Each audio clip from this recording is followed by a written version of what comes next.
pada saat pagi ini bertemu lagi dengan Ibu Herti. Kita akan terus merenungkan kebenaran firman Tuhan. Kita akan terus belajar apa yang Yesus katakan untuk kita. Nah, sebelumnya kita mau nyanyi ya, kita mau hati kita senang. Kita mau nyanyi Happy Yaya, Happy Yaya. Oke, kita mau bersukacita ya, memuji nama Tuhan ya. Yuk.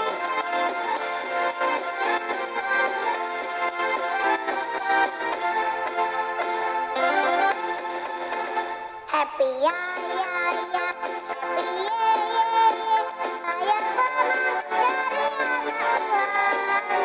Siang jadi kenangan, malam jadi impian, cintaku semakin mendalam.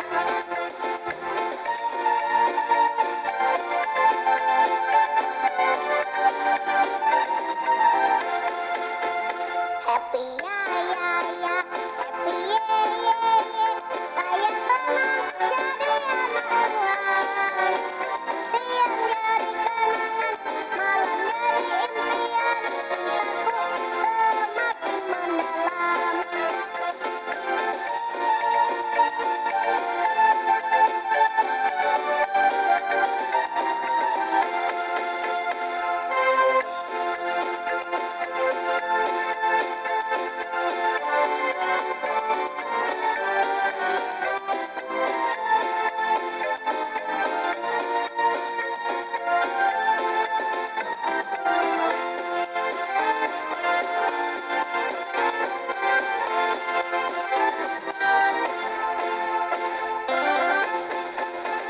Happy ya ya ya, happy ye ye ye, saya senang jadi anak Tuhan.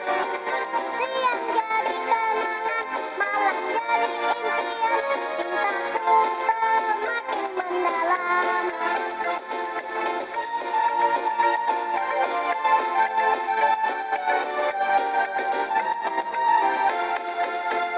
Happy ya ya ya, happy ye ye ye, saya senang jadi anak Tuhan. Siang jadi kenangan, malam jadi impian. Semua anak-anaknya sedang bermimpi. Ada yang bermimpi diajak papa jalan-jalan. Ada yang bermimpi dibeliin baju baru sama mama. Ada yang mimpi dapat sepatu baru. Nah, itu kok bubuknya senyum-senyum? Pasti mimpi ketemu Tuhan Yesus. Semua mimpinya indah-indah sekali.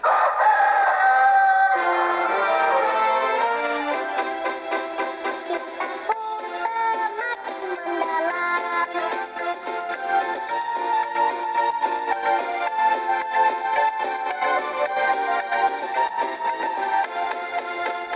Happy ya ya ya, happy ye ye ye, saya senang jadi anak Tuhan.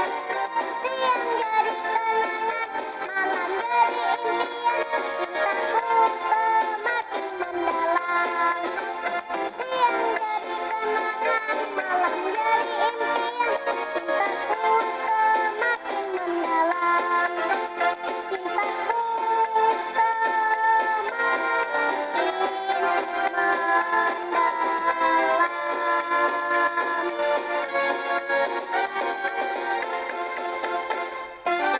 Wah, anak-anak, lagu ini sangat baik sekali ya. Cinta kita semakin mendalam kepada Tuhan Yesus. Nah, anak-anak, kita akan berdoa. Namun sebelumnya kita akan mempersiapkan hati kita. Kita akan menyanyikan pujian ini, mempersiapkan hati kita yang berjudul Sing Hosana, Sing Hosana. Yuk kita mempersiapkan hati kita ya. Kita memuji Tuhan. Give me all in my heart. Give me oil in my lamp, keep me burning, burning, burning. Give me oil in my lamp, I pray. Give me oil in my lamp, keep me burning, burning, burning. Keep me burning till the break of day. Sing Hosanna, sing Hosanna, sing Hosanna to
Kita sudah memuji nama Tuhan, dan pada saat ini kita akan mempersiapkan hati kita. Kita akan berdoa, kita akan meminta Roh Kudus untuk memimpin kita. Mari kita berdoa. Tuhan Yesus yang baik, terima kasih karena Engkau memelihara kehidupan kami. Pada pagi ini kami mau merenungkan kebenaran firman-Mu. Biarlah Roh Kudus-Mu yang tinggal di dalam hati kami memberikan pengertian dan kami dapat melakukan firman-Mu. Ampunilah segala dosa kami ya Tuhan, supaya kami bisa melakukan firman-Mu.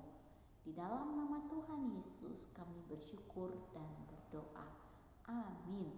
Wah, anak-anak, kita sudah bernyanyi, kita sudah berdoa. Nah, siapa yang masih hatinya sedang sedih? Oh no, aku sedang sedih karena aku masih nggak bisa pergi jalan-jalan ke mall. Aku masih nggak bisa main lari-larian di sekolah. Ya, tidak apa-apa ya. Nah, anak-anak, pada pagi ini kita akan mau belajar masih di dalam, khususnya pada pagi ini ya, Ibu Herti sedang membahas tentang 7 mukjizat Tuhan Yesus yang ada di dalam kitab Injil Yohanes.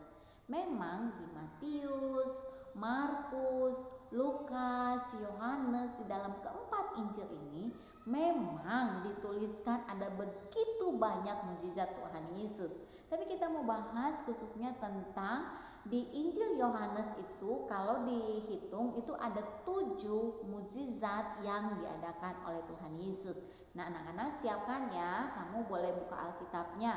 Nanti di rumah kamu boleh baca di dalam kitab Injil Yohanes pasal 4 ayat 46 sampai 54. Memang sengaja Ibu Hati tidak buat judulnya di situ ya. Apa sih mukjizat kedua? Nah, baca ya di dalam Alkitab ya. Kalau Elai berkata apa? Yesus menyembuhkan anak pegawai istana.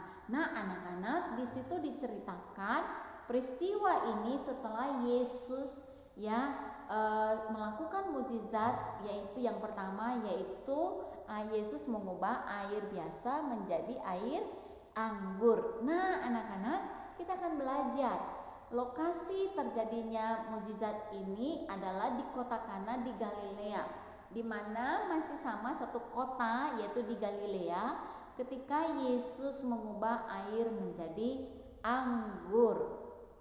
Nah, anak-anak, perhatikan di sini ya, peristiwa penyembuhan ini memang terjadi. Ini unik sekali ya anak-anak. Kalau kamu nanti baca di dalam kitab Yohanes pasal 4 ini menarik sekali loh. Karena apa? Jarak waktu yang terjadi itu misalnya begini.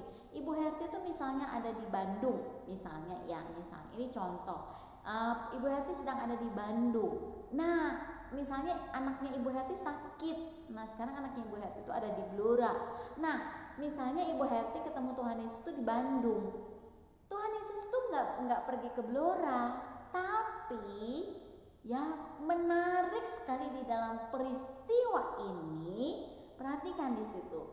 Nah, Yesus Kristus itu kembali ke Galilea dari Yerusalem, di mana di tengah jalan dia tuh sempat singgah dan menginap di 2 hari itu di daerah Samaria. Jadi sebelum Yesus peristiwa ini terjadi ya, ketika Yesus sudah menyelesaikan di Kana, kemudian ya mungkin ada selang waktu 2 hari ketika Yesus pergi lagi ke kota Yerusalem, karena pergi dari Yerusalem itu, nah dia mampir dulu ke Samaria ya. Kalau kamu nanti baca di kitab ini ada peristiwa perempuan Samaria ya, ingat di situ ada peristiwa Yesus bertemu dengan perempuan Samaria. Nah, setelah itu baru Yesus kembali lagi ke kota ini.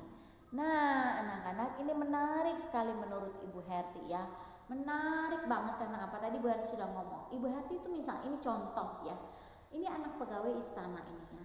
Nah, Ibu Herti itu berada di Bandung, anaknya Ibu Herti itu ada di Blora. Ya, jarak dari Bandung ke Blora itu kalau kita naik bus itu di kota itu kira-kira sekitar 12 sampai 14 jam. ya. Nah, kalau Ibu Herti nyetir sendiri mungkin sekitar 10 jam. Nah, bayangkan misalnya Ibu Herti, anaknya Ibu Herti sakit nih ya di Blora nih ya. Terus kemudian Ibu Herti ketemu Tuhan Yesus itu di Bandung, tapi anak Ibu Herti sakitnya di Blora. Nah, ini yang terjadi anak-anak. Ini kita mau belajar dulu nih ya. Anak pegawai istana ini, kita mau lihat dulu nih sejarahnya nih ya.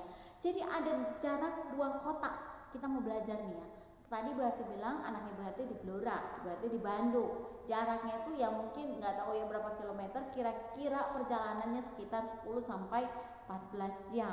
Kalau naik mobil, kalau jalan kaki mungkin sekitar 2 harian kali ya, mungkin ya, kita nggak tahu. Nah, anak-anak, nah kita mau belajar di sini. Nah, jaraknya itu dari kota Kana ke Kapernaum ya. Nah, ini pegawai istana ini tinggalnya di Kapernaum loh. Nah, masih di dekat kota Galilea, tapi jaraknya itu kisaran 26 km. Nah, kita mau lihat ini ya, jarak 2 kota ini. Nah, ini dia.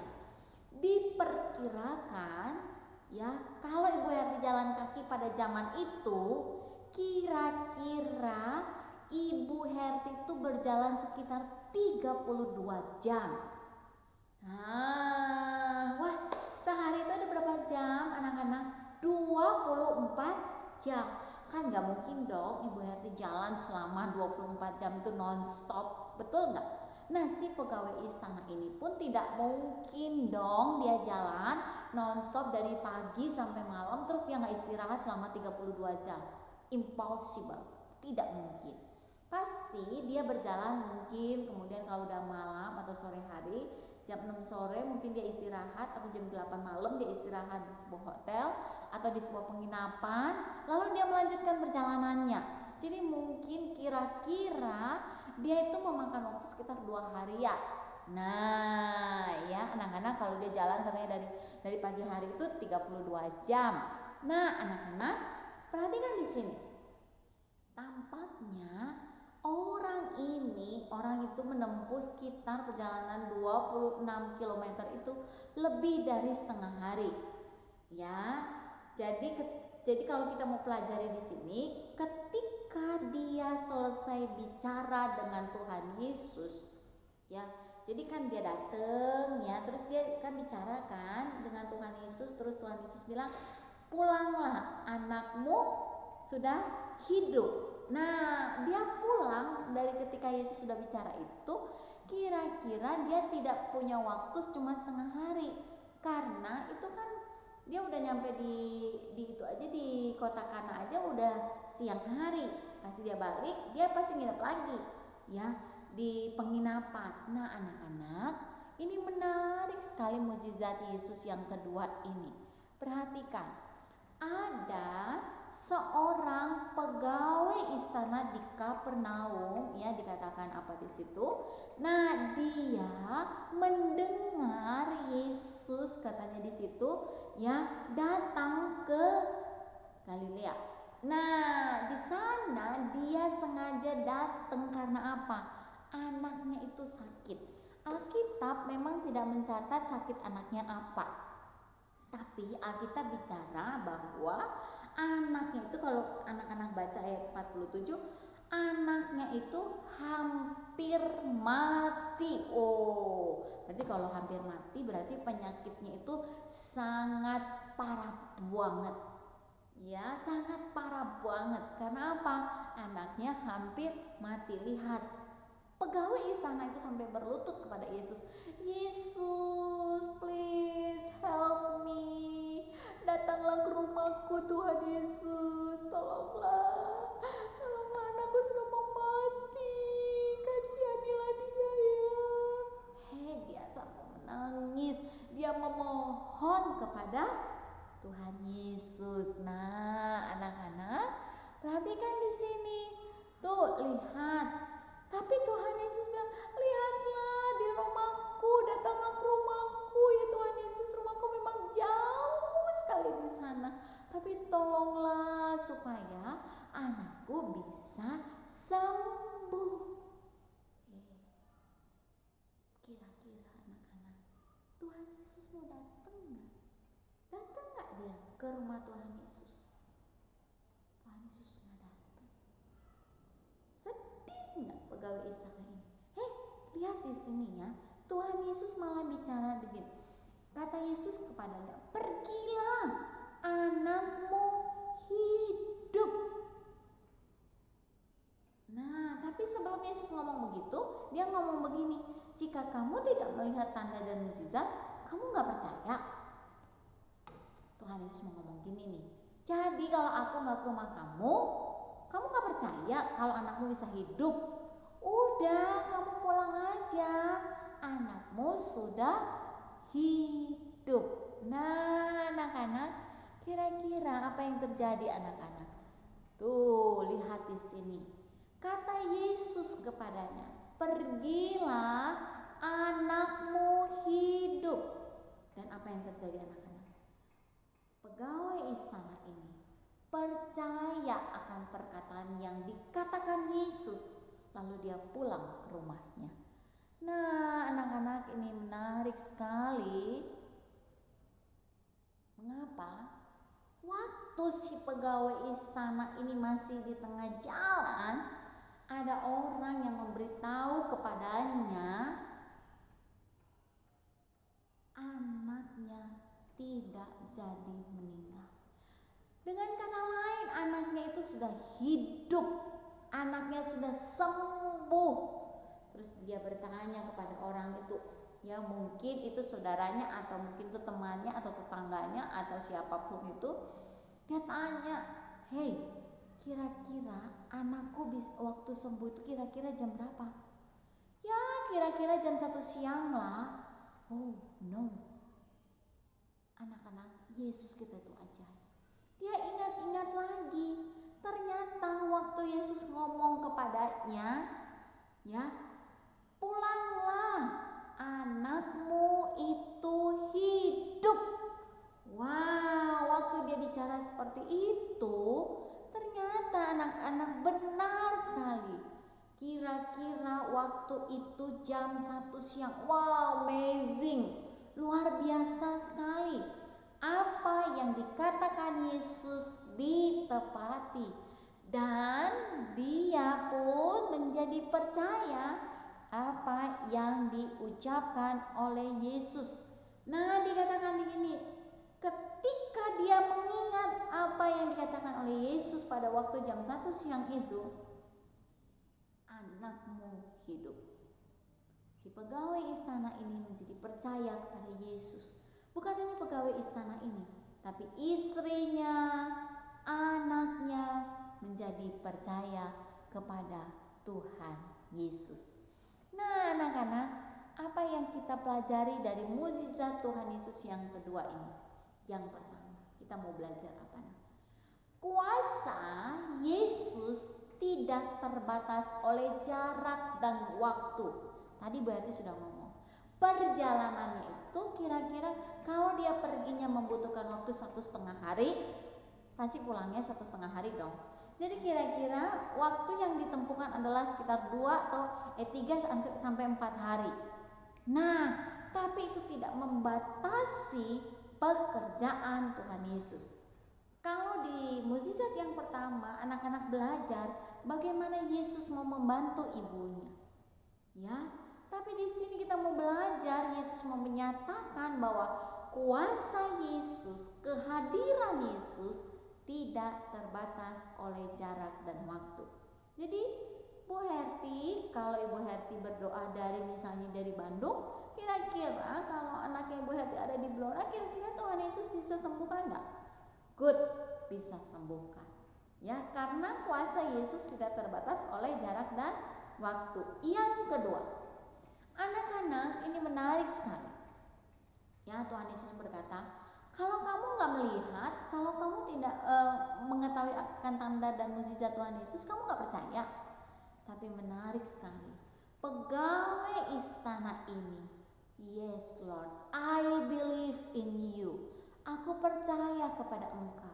Di dalam permohonannya kepada Tuhan, dia memiliki iman. Dia punya hati percaya kepada Tuhan. Nah, ini penting sekali anak-anak. Di dalam doa kita kepada Tuhan, kita harus punya iman kepada Tuhan bahwa Tuhan akan menjawab setiap doa kita. Yang ketiga, ini perlu sekali kita pelajari apa anak-anak. Di dalam peristiwa mukjizat Tuhan Yesus yang kedua ini, kita melihat kebesaran Tuhan. Ya, kebesaran Tuhan bukan hanya menyembuhkan penyakit. Penyakit itu mah kecil buat Tuhan Yesus. Tapi yang lebih daripada itu apa? Keselamatan atas keluarga pegawai istana. Wow, ini yang lebih lagi anak-anak. Kalau cuma kesembuhan fisik, itu mah gampang banget buat Tuhan Yesus.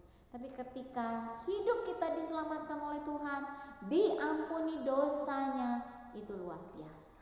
Jadi anak-anak, kita mau belajar pada saat ini, kuasa Yesus tidak terbatas oleh jarak dan waktu. Iman di dalam setiap permohonan kita. Kemudian keselamatan yang Tuhan kerjakan di dalam keluarga kita. Kita menjadi percaya kepada Tuhan. Mama, papa kita, adik, kakak kita percaya kepada Tuhan Yesus. Nah, anak-anak, ini menarik sekali. Nah, Ibu Harti mau memberikan kuis.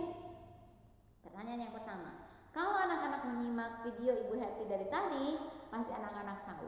Kira-kira di manakah anak pegawai istana ini tinggal? Ya, coba ya. Kalau enggak, kamu baca di Alkitab lagi ya.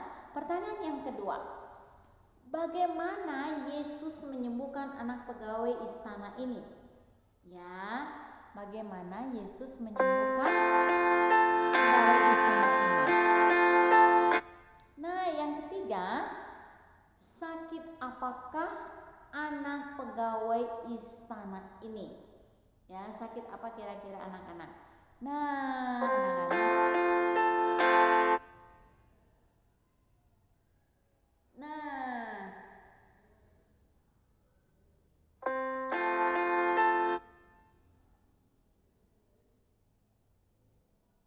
Sorry, ternyata Ibu Harti lupa menuliskannya. Ini pertanyaan yang keempat, ya, bukan yang kelima ya. Ibu Harti salah mengetik ya. Ceritakanlah pengalamanmu ketika disembuhkan Tuhan pada waktu sakit. Nah, ceritakan pengalamanmu ya. Yuk, kamu pasti tahu lagu ini ya. Anak-anak sudah bernyanyi di rumah ya. Yuk kita lihat di sini.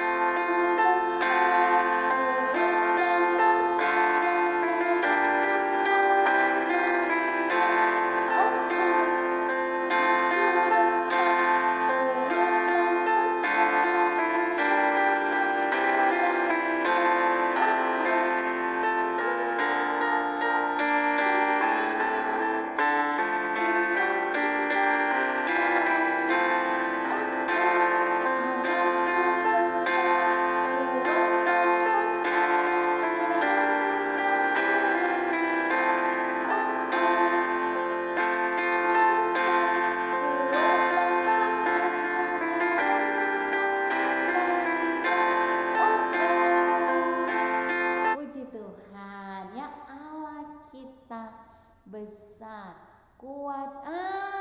Ini dia. Maaf, ternyata dia bersembunyi. Pertanyaan yang keempat, di manakah Yesus mengadakan mukjizat yang kedua ini? Ya, jadi memang ada 5 pertanyaan ya. Maaf ya Ibu Harti ya. Ternyata dia bersembunyi di sana.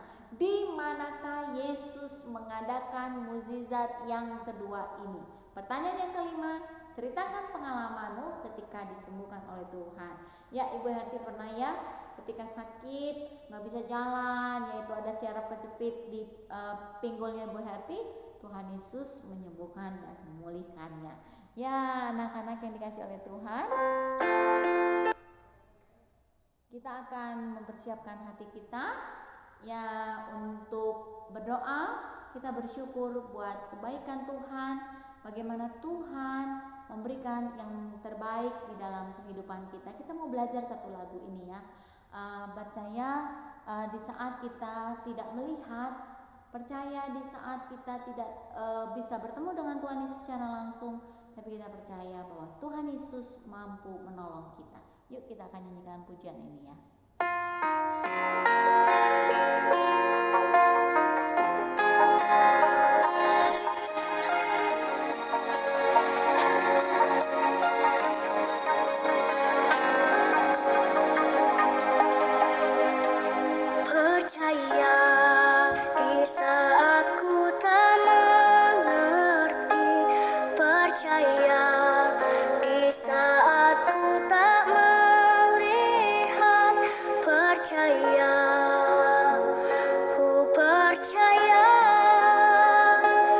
kasih-Mu sertaku, percaya berkat-Mu ada bagiku, percaya tangan-Mu tak lepaskanku, percaya, ku percaya kasih-Mu sertaku, percaya, ku percaya firman-Mu yang terjadi, lampaui segala pikiranku, percaya padamu, percaya, ku percaya firman-Mu yang aneh, lampaui segala masalah, percaya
lampaui segala masalah kita. Mungkin hari-hari ini kita merasa gentar, kita merasa takut karena keadaan kita yang mungkin tidak terlalu baik, ya. Ibu Herti jujur, Ibu Herti juga ada rasa takut, Ibu Herti juga ada rasa wah kapan ya semuanya ini akan berakhir. Tapi kita percaya, ya sama seperti anak pegawai istana ini, Yesus tidak menghampiri anaknya, tapi dia percaya bahwa Tuhan Yesus bisa sembuhkan anaknya. Satu iman yang sangat luar biasa sekali anak-anak, bahwa ketika menaruh percaya, dia dan seisi rumahnya pun diselamatkan oleh Tuhan. Mari kita akan berdoa bersama-sama, kita akan memohon kepada Tuhan, kita akan memohon supaya Tuhan boleh menjawab setiap doa kita. Mari kita akan berdoa.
berdoa kepada Tuhan bahwa Tuhan akan menolong dan menyembuhkannya. Dan yang paling penting, walaupun penyakitnya tidak disembuhkan, kita tetap percaya kepada Tuhan Yesus. Nah, anak-anak, sampai di sini dulu sekolah minggu kita, pelajaran kita pada pagi ini.